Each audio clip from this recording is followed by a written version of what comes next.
दिव्यांग अभियान अध्यक्षपदाचा राजीनामा दिला. तर काय झालं नेमकं की मला वाटतं गेल्या 25 वर्षापासून आम्ही दिव्यांगांसाठी काम करतोय. किमान 200 गुन्हे दिव्यांगाच्या एकूण 150 GR काढण्यासाठी झाले असेल. विविध जिल्ह्यात आजही त्या तारखा चालू आहे, कोर्टात केसेस सुरू आहे. प्रचंड काम, जेवढं वाहून घेता येईल तेवढं वाहून घेण्याचं काम आम्ही दिव्यांग बांधवासाठी केलं. आणि त्यांचे आशीर्वाद असल्यामुळेच बच्चू कडूचं आज महाराष्ट्रभर आम्ही नावही आहे. हे फक्त दिव्यांगांचीच कृपा आहे. आणि मग ते काम करत असताना एक आमचं स्वप्न होतं की दिव्यांग मंत्रालय स्वतंत्र तयार झालं पाहिजे. आणि पाहता पाहता उद्धव साहेबाच्या सत्तेमध्ये आम्ही तो आग्रह धरला होता. पण तेव्हा उद्धव साहेबाचे ते करता आलं नाही. पण एकनाथजी शिंदे जेव्हा त्याच्यातून बाहेर निघाले आणि तेव्हा त्यांना मी म्हटलं की मी येतो खरी, पण मला दिव्यांग मंत्रालय निर्माण झालं पाहिजे. आणि त्यांनी तो शब्द दिला आणि एका महिन्यात दिव्यांग मंत्रालयाचा शब्द त्यांनी पूर्ण केला.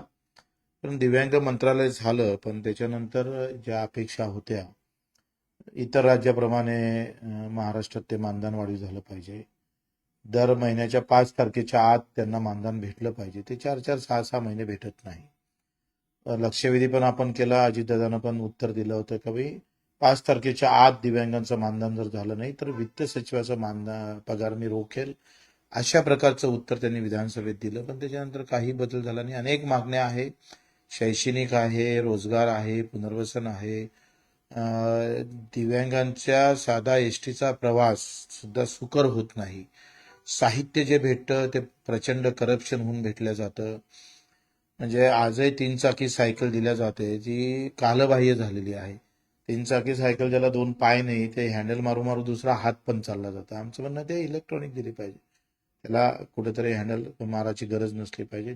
ज्या बदल होणे गरजेचं आहे त्या संदर्भात काही पावलं उचलल्या जात नाही. सीएम साहेबांना मी पण 4-5 मेसेज केले का वेळेवर त्यांनी मला महाराष्ट्रातून जेवढ्या दिव्यांगांना मेसेज आले त्यातले 10% मेसेज मी सीएम साहेबांना दिले. त्यांचे उत्तर आलं पण त्याच्यावर काही कारवाई होत नाही आहे.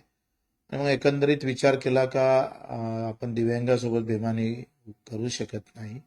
आणि म्हणून आता ठरवलं की आपण दिव्यांगांचा राजीनामा दिला पाहिजे अभियानाचा आणि एक आंदोलन त्यांच्यासाठी. तर जर अध्यक्ष म्हणून होत नसेल तर मग आंदोलन उभारून काही करता येईल का तो आपण समोर जाऊ. आणि एका चांगल्या हेतूनं मला आखरी सरकार कोणतंही असू दे, कोणाचंही असू दे, आखरी प्रश्न ते मार्गी लागले पाहिजे. त्या हेतूनं मी आज बंगला पण सोडणार आहोत आणि दिव्यांग मंत्रालयाचा राजीनामा आता मुख्यमंत्र्याकडे देतो आहे. ते पुढं काय निर्णय घेते मला माहीत नाही. त्यांना आम्ही ते पण सांगितलं की आमचं सुरक्षा वगैरे जे काही असेल ते सगळी कमी करा. दिव्यांगांचा आवाज म्हणजे बच्चू कडू. तर तुम्ही अध्यक्षपदाचा राजीनामा न देता जर तोच कायम घेऊन पुढे ही वाटचाल कायम ठेवली असती किंवा सुरू ठेवली असती तर न्याय मिळाला नसता का दिव्यांगांना? कसं आहे आखरी सत्ता बदलली, पद बदलले आणि अशा ह्याच्यात आपण ते अडवून ठेवणं हे मला काही पटत नाही. तो त्यांचा विचार आहे. आखरी ज्यांची सत्ता आहे त्यांनी काय विचार करावा तो नंतरचा भाग आहे. पण मला असं वाटतं का माझी एक नैतिक जबाबदारी म्हणून मी ते स्वीकारली. भविष्यात राजकीय पुनर्वसन म्हणून तुम्हाला काही एमएलसी पद किंवा असं काही तुमचं काही बोलणं झालं का? ना मला असं वाटतं का मी त्या भानगडीत पडणार नाही. मला आता 5 वर्ष व्यवस्थित खाली राहूनच एक कार्यकर्ता म्हणूनच काम करायचं आहे. आणि मग पुढं आपण राजकारणात सक्रिय राहायचं नाही राहायचं किंवा राहायचं आहे तर कशा पद्धतीने राहायचं तो निर्णय काही आज घेणार नाही. हो, या निवडणुकीच्या पूर्वी म्हणजे विधानसभा निवडणुकीच्या पूर्वी लेक लाडकी बहीण योजना मोठी प्रसिद्ध होती. त्याचा मोठा लाभ पण झाला. दुर्दैवानं आज जे आपण बघतोय की लाडकी बहीण योजनामध्ये जे सरसकट जे लाभ देण्यात आला होता त्याच्यावरती कुठेतरी अंकुश येणार असं समजतंय, स्क्रुटी होणार आहे असं समजतंय. निवडणुकीच्या पूर्वी शब्द आणि आता वेगळं, हे कसं बघताय? कसं आहे का तुम्ही एक सांगा, साधं संजय गांधी निराधार योजनेचा लाभ घ्यायचा असेल तर त्याला वर्ष लागतं. अर्ज करा, तिथून त्याच्या त्रुट्या, त्याच्या मिटिंगा, मग ते हे. आणि लाडकी बहीणमध्ये मीटिंग गिटिंग विषय नाही. अर्ज आला, मंजूर झाला. आणि ते एवढ्या एवढ्या घाईनं मंजूरही झाले आणि लगेच ते लाडकी बहीण मला असं वाटते त्याला लाभही देण्यात आला आणि ॲडव्हान्स पैसे देण्यात आले. म्हणजे हा एक सत्तेसाठी काही पण आणि कुठे पण जी भूमिका असतंच राजकारणी लोकांची ती काही भाजपचीच आहे किंवा सेनेचीच आहे असं नाही, काँग्रेस असो कोणीही असो, राजकीय लोक हे करत राहतात. दुर्दैवाची गोष्ट अशी आहे का तेव्हा निर्णय घेताना तुम्ही वेगळे घेता आणि सत्ता आल्यानंतर तुम्ही त्याच्यात निकष बदलवता असेल तर हा सर्रास मला असं वाटतं का ते चुकीचं ठरेल. दुसरं असं का गरज पाहून योजना नाही, कष्ट पाहून योजना नाही. इथं कष्ट करणारा उपाशी मरतं, त्याच्यासाठी त्याचे कष्टाचे आणि हक्काचे पैसे भेटत नाही. आणि दुसऱ्या इकडे मात्र दोन गोष्टी महत्वाच्या आहे. अडचण पाहून योजना असली पाहिजे आणि कष्ट पाहून योजना आखली गेली पाहिजे. आता इथं असं नाही आहे, इथं मतं पाहून योजना आखल्या गेली. मताचं रूपांतर कसं होईल आणि सत्तेत कसं जाईल. मतदारांचा अपमान आहे. नाही, हा अपमान तर नाही म्हणता येईल, पण मला असं वाटतं का देशामध्ये ही तात्विकता आता संपलेली आहे. मतदार घेणारा पण असं म्हणत नाही का बाबा ठीक आहे. जेव्हा 7वा वेतन आयोग झाला तेव्हा 4-5 प्राध्यापक किंवा दोघे तिघांना बोलले बाबा हे आम्हाला मानधन खूप होतं, एवढं नको आहे.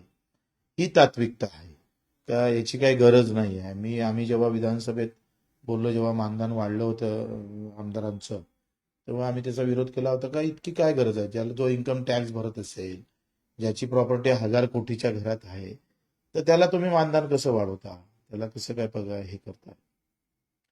तत्व आणि सत्ता हा आता मोठी दरी आहे. त्याच्यानं बऱ्याच लाडकी बहिणींची त्यांचा इन्कम टॅक्स भरणाऱ्या लाडक्या बहिणीनं जर ते मानधन घेतलं असेल आणि ते अपेक्षा करत असेल तर ते चुकीचंच आहे. आणि त्याला दिलं असेल ते पण चुकीचं आहे. दोनही गोष्टी चुकीच्या आहेत. थोडा बदल पाहायला मिळाला. आधी सत्ता आल्यानंतर फडणवीस मुख्यमंत्री झाल्यानंतर संजय राऊत एकंदरीतच सामन्यामधून आता फडणवीसांची स्तुती करू लागले. कसं आता या बदलाकडे वेगळ्या राजकारणाचं मला वाटतं एकंदरीत नांदी आहे. आणि शिंदे साहेबां मुख्यमंत्री झाल्याने फडणवीस साहेब झाले, त्याच्यामुळं त्यांच्या मनातला तो एक आनंद असू शकतो. वक्रदृष्टी आणि फडणवीस साहेबांची स्तुती एकंदरीतच आता कसं आहे, सध्या एकंदरीत पूर्ण राजकारण मी सांगणार नाही, पण त्याला श कट श जसं आहे तो त्याच्यातला भाग असू शकतो.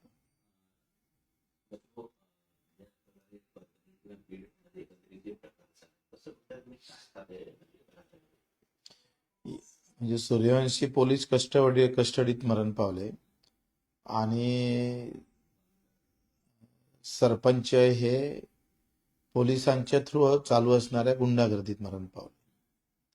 दोनही इकडे प्रशासनच जबाबदार आहे. प्रशासकीय जरब ही सत्तेनुसार राहतं आणि ते नसतं पण. म्हणजे कायदा आहे पण सत्तेतल्या लोकांना नाही, सत्तेतल्या विरोधातल्या लोकांना. यामध्ये सत्तेतले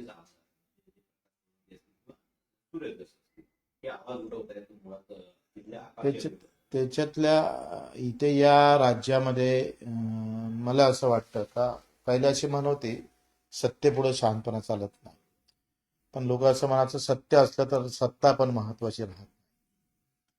आणि मग इथं हे सिद्ध करून दाखवलं पाहिजे फडणवीस साहेबांकडून. अपेक्षा ह्याच आहे की सत्य महत्वाचं असतं, सत्ता फार महत्वाची नसते.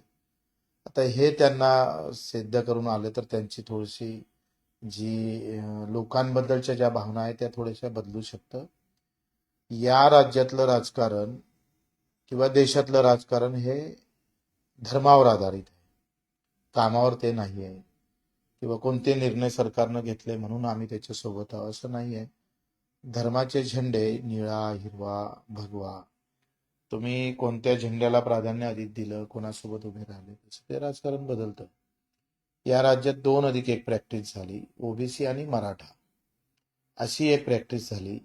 आणि त्यामध्ये ओबीसी आणि मराठ्यामध्ये एक मोठ्या प्रकारची दरी निर्माण करून राजकारणाचा हेतू साध्य करण्याचा व्यवस्थित प्रयत्न झाला. म्हणजे जिथं धर्माची मात्रा चालत नाही तिथं जातीची मात्रा चालवली आणि अशा माध्यमातून राजकारण हाती घेतलं. त्याच्यातूनच हे काही प्रकार घडायला लागलेले आहे. आणि आता प्रत्येक गोष्टीकडे घडताना न्याय अन्यायापेक्षा ओबीसी मराठा किंवा हिंदू किंवा मुसलमान किंवा बौद्ध अशा पद्धतीनं त्याकडे पाहिलं जातं प्रशासन आणि सत्तेवाले. आणि मग त्याला राजकीय काय फायदा होईल हा विषय फक्त डोळ्यासमोर ठेवून जर काम होत असेल तर आता अपेक्षा संपलेल्या आहे. सामान्य माणसानं अपेक्षा का करावं? बहुत से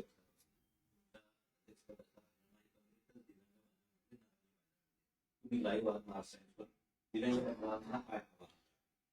मला वाटतं जरी मी राजीनामा दिला असेल आणि आमदारकी जरी माझ्याकडे नसेल तर बच्चू कडू हे एक कार्यकर्ता आहे आणि कार्यकर्ता म्हणून मी दिव्यांग बांधवांसोबत अधिक ताकदीनं कसं उभं राहता येईल हा विचार निश्चित करेल. नाराज व्हायचं कारण नाही आहे. मला असं वाटते का पद आणि सत्तेतच आम्ही काम करू शकतो आणि तेवढे आम्ही कमकुवत आहे अशातला तर भागच नाही. आम्ही उलट अधिक मजबूतीने समोर जाऊ आणि सोबत राहू.